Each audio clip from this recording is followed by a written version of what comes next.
Assalamualaikum warahmatullahi wabarakatuh. Perkenalkan, nama saya Sinta Fitria Dwinastitin dari kelas MPIE akan mempresentasikan atau menjelaskan materi yang saya ambil dari kelompok 7 yang berjudul Ruang Publik dan Psikologi Komunikasi. Langsung saja saya akan masuk ke pembahasan. Di sini ada 3 pembahasan. Yang pertama, konsep ruang atau space menurut Henry Lefebvre. Dan yang kedua, konsep ruang publik Jürgen Habermas. Dan yang ketiga, psikologi komunikasi dan ruang lingkup kini. Baik, langsung saja ke pembahasan yang pertama, yang konsep ruang space menurut Henry Lefebvre. Henry berpendapat bahwa ruang sebenarnya bukan hanyalah secara fisik, tetapi ruang juga terbentuk secara sosial, walaupun tidak terlihat secara materi. Tetapi ruang sosial ini itu mempengaruhi perilaku manusia yang ada di dalam ruang tersebut. Ruang sosial merupakan hasil dari alat berpikir manusia itu sendiri terhadap ruang fisik atau ruang fisik yang ada di sekitar lingkungan kita. Ruang atau space ini dibentuk dan dikonsepsikan secara spesial dalam diri manusia. Konsepsi ini kemudian menjadi ilmu pengetahuan baru bagi manusia, sebagaimana ilmu pengetahuan yang lain seperti biologi, kimia, matematika, dan ilmu-ilmu lainnya. Henry Lefebvre menjelaskan bahwa ruang juga memberikan peluang bagi terbentuknya keilmuan baru bagi manusia dalam memahami lingkungan di sekitarnya. Henry juga berargumentasi bahwa ruang yang bersifat publik atau kolektif itulah ruang yang sesungguhnya, yakni ruang yang diproduksi oleh relasi sosial dalam modus-modus produksi. Seperti halnya ketika kita berada di luar ruangan sama di dalam ruangan. Di dalam ruangan kita akan bisa saja kita bersikap formal, atau ketika di dalam ruangan rapat gitu ya, kita akan bersifat formal terhadap orang tersebut. Tetapi ketika kita berada di luar ruangan, kita akan bersifat non formal terhadap orang tersebut, pada orang yang sebelumnya kita berada di dalam satu ruangan yang pembahasannya formal, dan ketika berduaan yaitu non formal. Jadi manusia sendiri bisa mengondisikan sikapnya bagaimana antara di dalam ataupun di luar, harus ada pembedaannya. Dari situlah muncul ilmu baru yang melakukan kontrol atau ruang yang ada dalam kehidupan manusia sendiri. Upaya ini biasa dikenal dengan politik atau kuasa. Manusia mencoba melakukan kontrol atau mengatasi ruang dalam bentuk proyeksi ruang, imajinasi spesial. Contohnya ketika kita melihat peta, peta itu dunia. Peta itu kan mencangkup seluruh dunia. Gambar-gambar seperti kayak imajinasi kita lah. Ternyata dunia itu seperti ini ya, bentuknya pulau-pulaunya itu seperti ini. Jadi kita setelah melihat peta, tahu bentuk dunia itu, bentuk pulau itu seperti ini. Di dunia ini ada negara-negara ini. Tidak hanya negara, misal kita kan tinggal di Indonesia, tidak hanya di Indonesia aja loh, ternyata ada banyak negeri-negeri yang lain, negara-negara yang lain maksudnya. Ataupun menjadikan ruang sebagai modal atau kapital. Jadi manusia sendiri bisa meletakkan dirinya tergantung mereka ditempatkan. Misalnya seperti yang saya contohkan tadi yang di awal, bahwa ketika di dalam ruangan, kita akan ruangan rapat ya, misal contohnya di ruangan rapat, kita akan ngobrol serius dengan orang yang kita ajak rapat tersebut.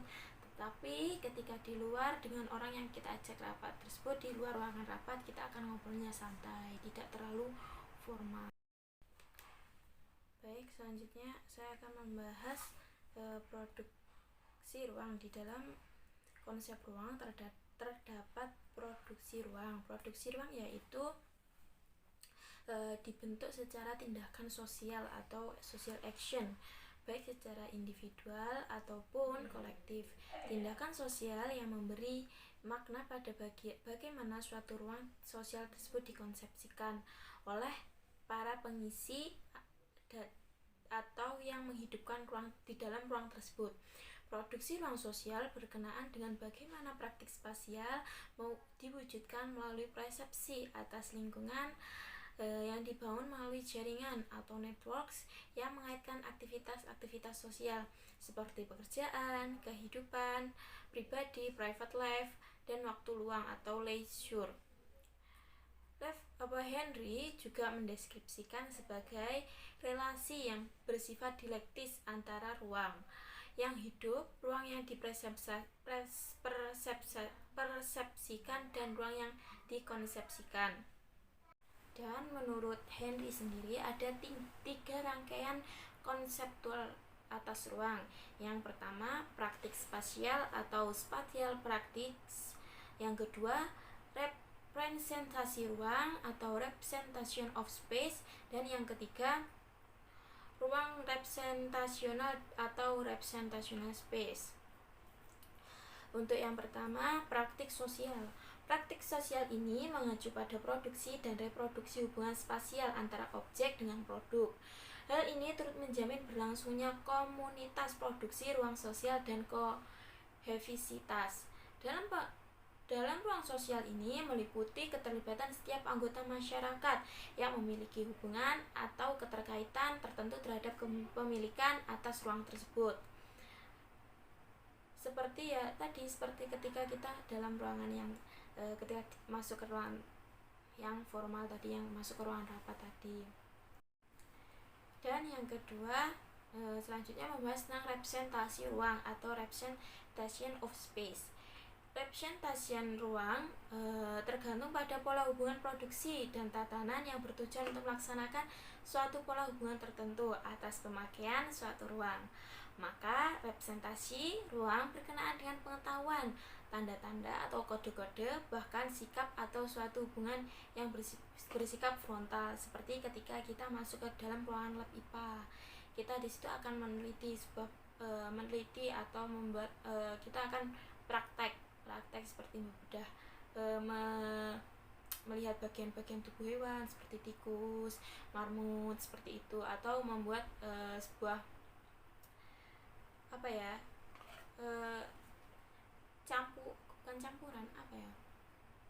sebuah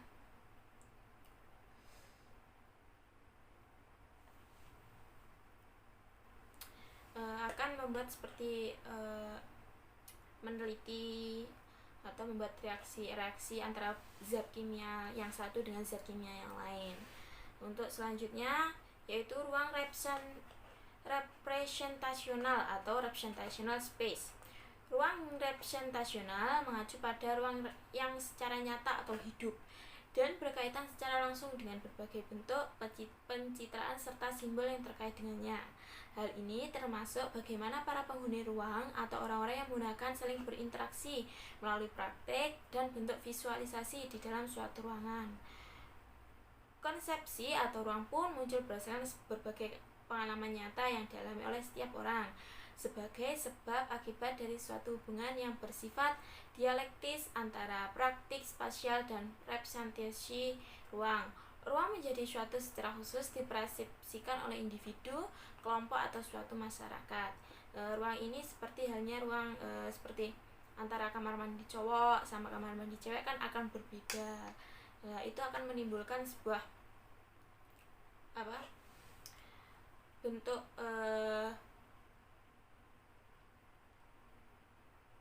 bentuk saling keterkaitan sebab akibatnya tuh. Dan di sini juga ruang representasionis juga representasional juga menjelaskan bahwa berkaitan secara langsung dengan berbagai pencitraan serta simbol yang terkait dengannya. Seperti kalau kamar mandi wanita itu simbolnya seorang gambar wanita. Kalau kamar mandi laki-laki simbolnya yaitu gambar seorang laki-laki. Selanjutnya konsep ruang publik menurut Jürgen Habermas.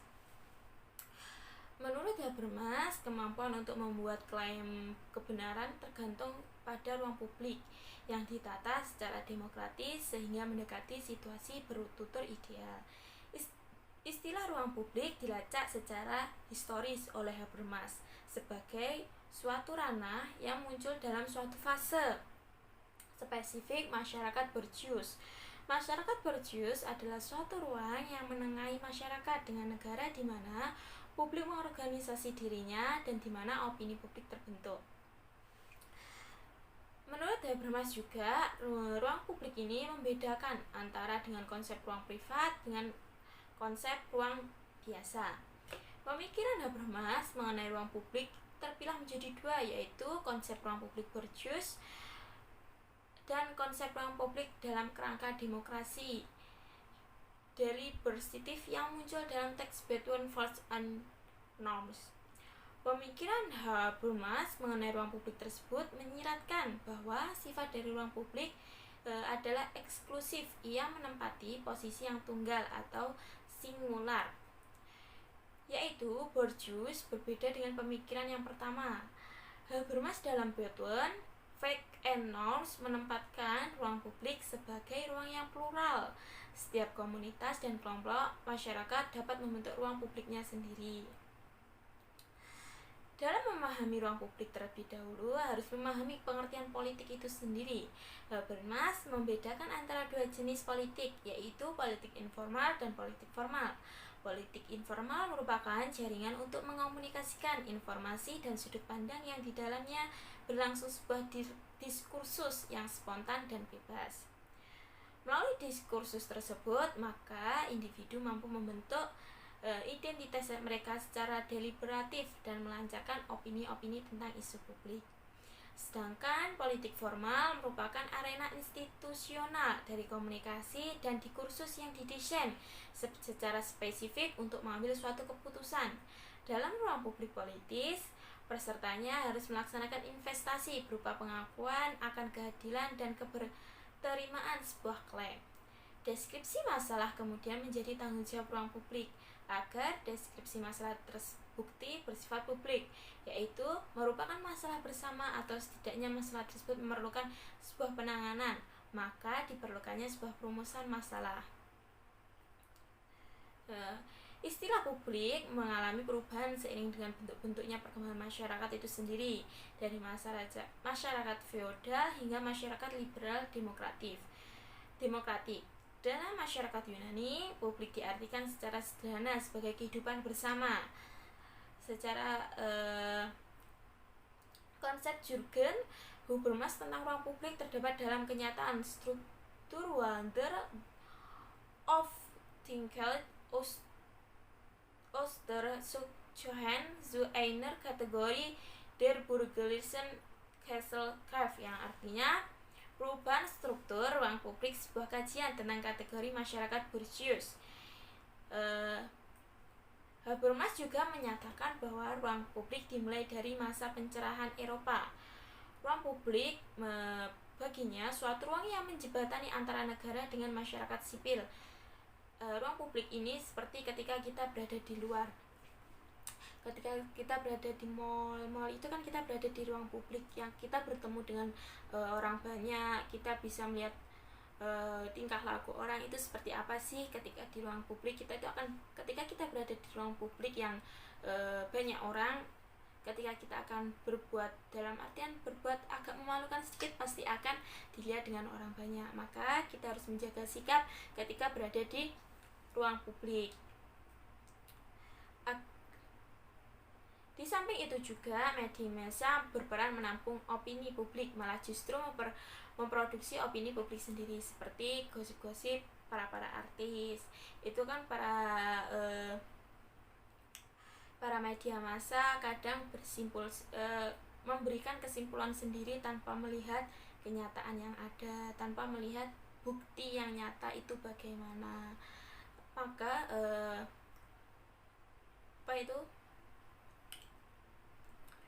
opini publik ini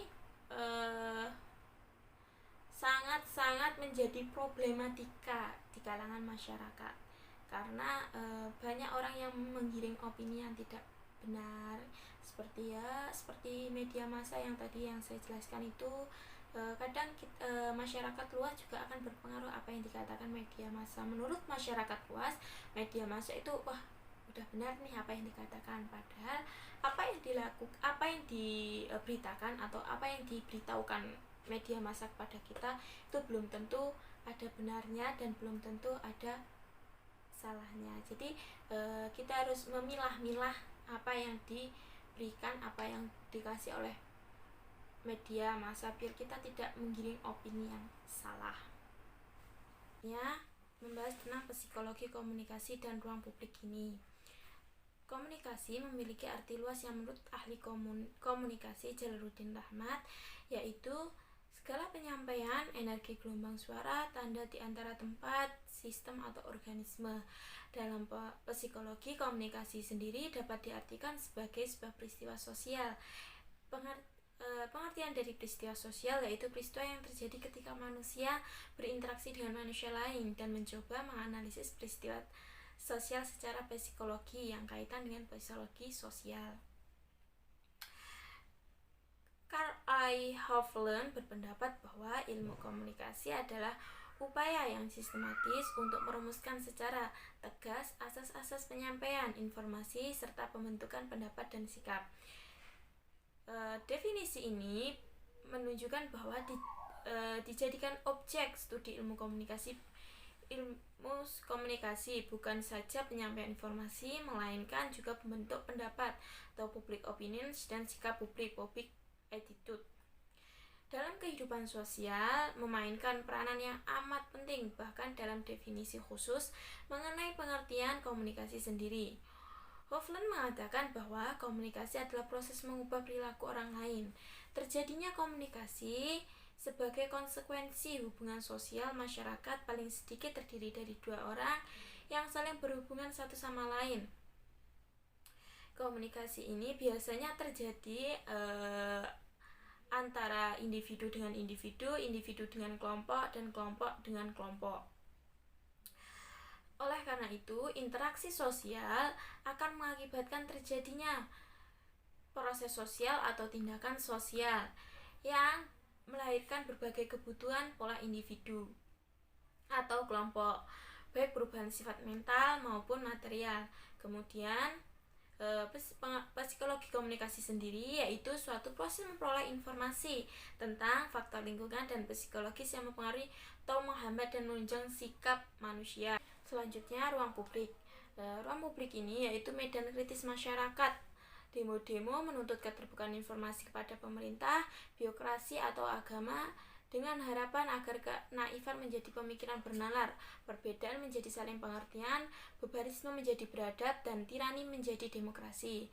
Kini di abad ke-21 situasinya pun sudah berbeda. Ruang publik menjadi pasar total yang mengolanisasi segala bidang kehidupan, teknologi visual melalui bermacam gawai, media sosial menjadi seluruh dunia dan segala sisi kehidupan sebagai ruang publik tanpa sekat. Di mana setiap orang bisa berpendapat tanpa ada hambatan apapun, di mana semua orang bisa berpendapat dimanapun dan kapanpun, siapapun itu. Ruang publik ini tidak hanya menyangkut kepentingan-kepentingan yang menyangkut masalah bersama. Ruang publik ini dapat diakses oleh semua orang dan mengacu pada ciri-ciri terbuka dan inklusif. Ruang publik juga terdapat dua jenis, yaitu ruang publik politik dan ruang publik sastra. Ruang publik politik bukan hanya memperlihatkan keterbukaan ruang yang dapat diakses, tapi memperlihatkan pula bagaimana struktur sosial masyarakat yang berubah. Untuk ruang publik sastra sendiri yaitu kesadaran literasi masyarakat mulai meningkat sejalan dengan kemunculan penerbitan-penerbitan diskusi masyarakat mengenai seni, estetika maupun sastra tersebar di penjuru Eropa. Sekian presentasi dari saya yang mengambil materi dari kelompok 7. Mohon maaf apabila ada salah kurang lebihnya, saya mohon maaf. Akhirul kalam, bila taufik hidayah waridho warinah, wassalamualaikum warahmatullahi wabarakatuh.